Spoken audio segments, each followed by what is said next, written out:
4 ng hapon. Ano, uwi na kayo? Hindi pa mga anak to. Laki-laki na ng tiyan mo. So ayan, pakainin muna natin sila ng konti.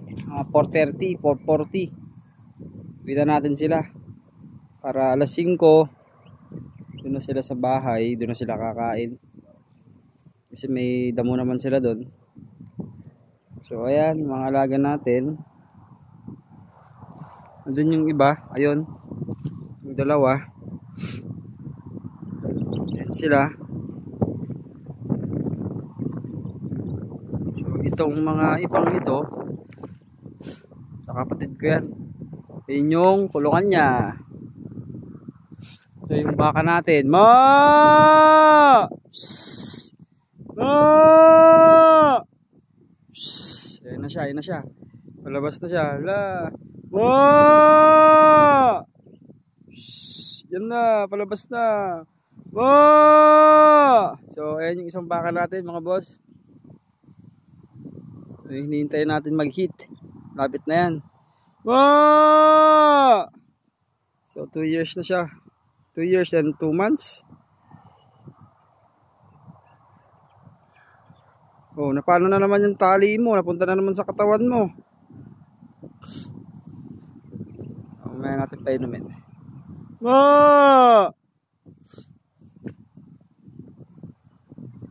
Alam mo na yung boses ko, ha. Ayan, sige, magpakabusog muna kayo. Lang kaya anak nito, oh. Laki-laki lang dyan. Ayan, oh. Bagsak pa bagsak na eh. Ito pa mga anak.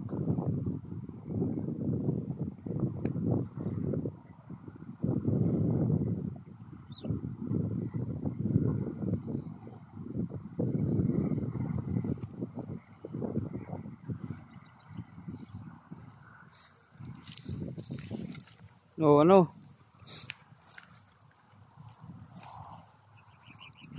Kapag may lumalabas na parang sipon na sa ari niya eh. Kala ko manganganak na eh. Hindi pa pala. Naku, delikado yung tali mo. Nasa leeg ng... Oo, yun o. Napulipol sa leeg niya. Naku, naku, naku. Anong ginagawa mo sa tali mo?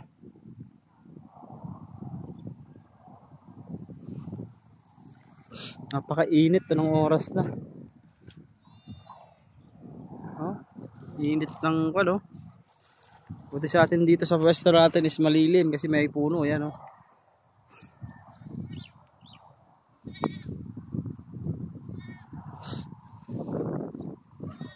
So kahapon may nawalan dito ng F3 na bower sa kapatid ko tsaka sa kaibigan niya. Naghati sila na bumili doon, kaya lang nakawala sa kulungan. Nakawala ngayon, hindi nila nakita kung saan dumiretso nagpunta. So hinanap nila, wala na. Nasa mabuting kamay na. Pinag-interesan. So sa mga makakita, may reward daw. 2K. 4 months. F3 bower. Redhead.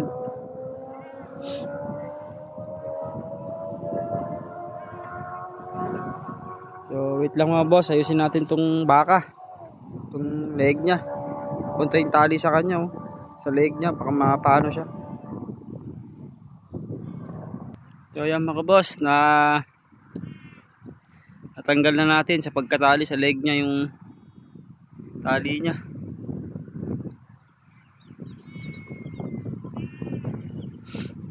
Tagal-tagal mo mag-hit ha. Mag-hit ka na rin.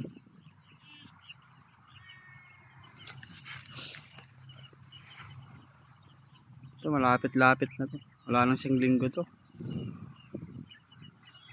Hindi namang basta summer talaga. Tagtuyot ang ating mga damo. Yan o. Tuyot na tuyot o. Mga ilan lang green.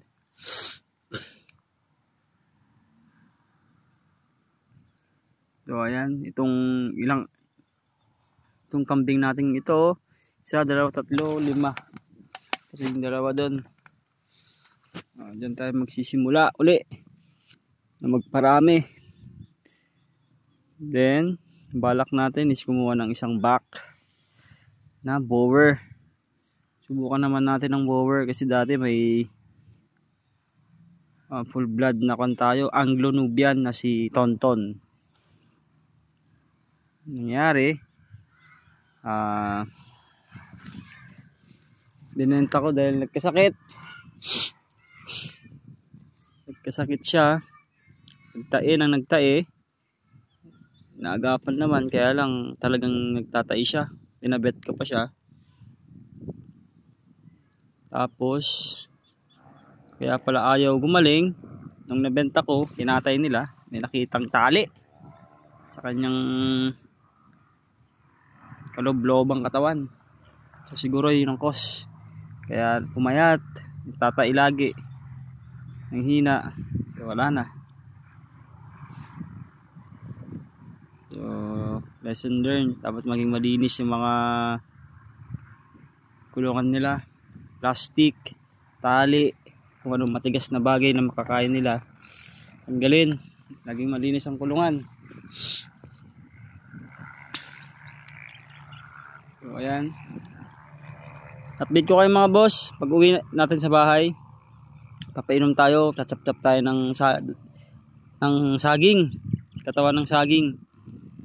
Yun ang papakain natin sa kanila pang merienda. So update ko kayo mamaya mga boss.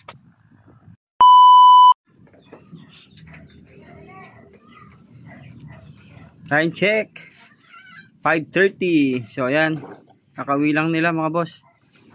So pag uwi nila, may merienda silang lipir at ano naman tawag dyan, nalimutan ko. At ito, merienda nila panghimagas, saging, katawan ng saging na sinapchap ko, tsaka konting molasses asin. So ayan, paborito nila yan. So ayan. So itong brown na nilang pakainin.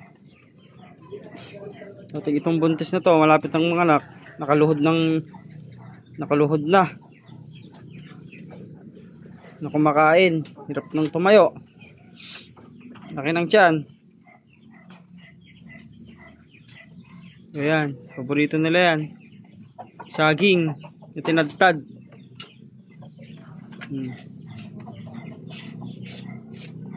Na may molasses. So ayan,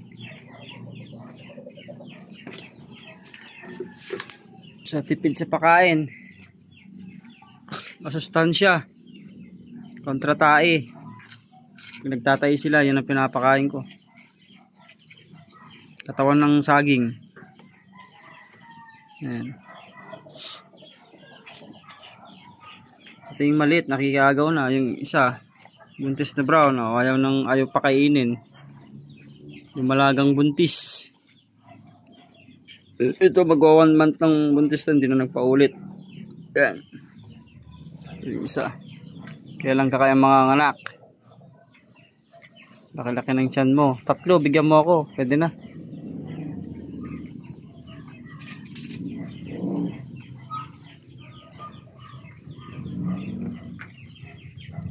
Saging check. Okay, paborito. Banana Q. May banana Q silang merienda. Oh. Kayo nag-aaway. So update ko paling. Oh, nag-aaway sila eh.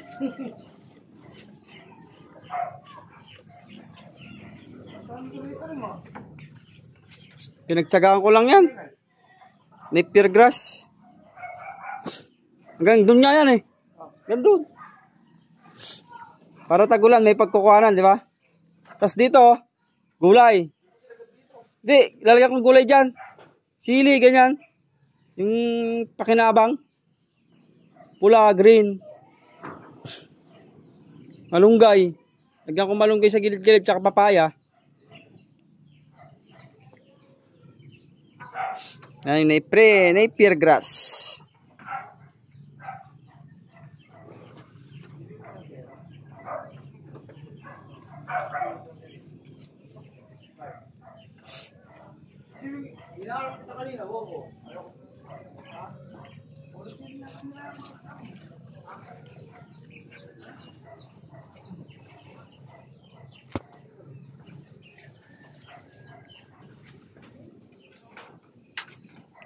Bush niya na, paborito ah. So, ganyan lang mga boss, pag tag-ulan o tag-init, walang makain, walang ka ng daan ng katawan ng saging, tatarin nyo lang ng pino. Sakto lang na makakain nila, lagyan nyo ng molasses o asin. So ayan, feed, parang feeds.